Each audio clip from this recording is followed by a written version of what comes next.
So here we have the Audi Q3 automatic on a 69 plate. I'm going to start off by showing you around the outside of the car, and then we'll hop in and run through some controls on the inside. But from the outside, you can see it's a 5-door car with alloy wheels. Let's start off inside the boot and then work our way around the rest of the car from there. So the tailgate on this car will open electronically. You can either do that by pressing the button on the tailgate or the button on the key. As we approach the back of the car, you can see we have reversing sensors. I'll show you that in more detail when we're inside the car. And then plenty of boot space, along with the 3 individually folding rear seats, should you wish to increase that space even further. And then underneath this tray section, extra space. Okay, so we're just going to work our way back round to the front of the car, and then we'll hop in and run through some controls on the inside. But now that we've done a full circle of it, you can see it's in excellent condition the whole way round. Just briefly before we climb in, I think it's well worth seeing the interior from this exterior point of view. There's plenty to run through on the dashboard, so let's hop in and we'll do that right now. Okay, so now that we're inside the car, we're going to start with the dials. We have the rev counter on the left and the speedometer over on the right, and you can see that's a digital readout. In the center, we have the total miles of the car. They are 7,338. The information displayed in that section can be changed using buttons on the steering wheel. For various bits of trip computer information, and there are other menus available as well, and you can see as I cycle through those, they include satellite navigation, which is a massive clear display that you get directly in front of you, as you can see, so really easy to use. There's a full video that shows how this works that you can find on our YouTube channel and also on our website as well. On the far right hand side we have the fuel gauge, and on the far left the coolant temperature gauge. If we back out to the steering wheel, the buttons that you use to go through the trip computer information are over here.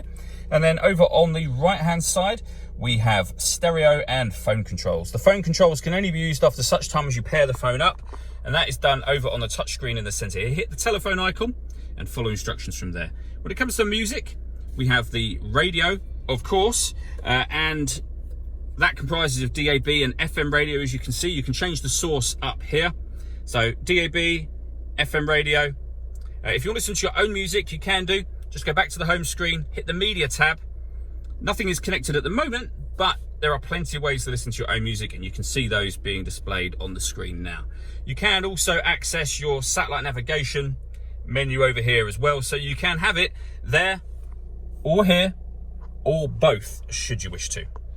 If we pop the car into reverse, you will see that we have reversing sensors. You just heard that noise there to let you know that they are turned on. Working our way down, we have the dual zone climate control. So if we turn it on via the fan speed in the middle here, you can change the direction of the air and the temperature for the driver, as well as the temperature for the passenger. That button turns the air conditioning on and of course off again. Or hit auto and the car will maintain those temperatures by taking control of the fan speed and the direction of the air. To override that, just readjust the fans and put it back on whatever setting you want it on there. This is the main volume for the stereo just here. Beneath that, we have the hazard warning lights. This is for the stop and start. This car is designed to cut out when it's stationary in traffic to save you fuel. You can turn that system off should you wish to, or of course, back on again from there. This button will turn off the traction control, and this will change the driving mode of the car. So you can put it into efficiency, comfort, auto, dynamic, or individual. Which means you can customize it to be exactly how you want it to be.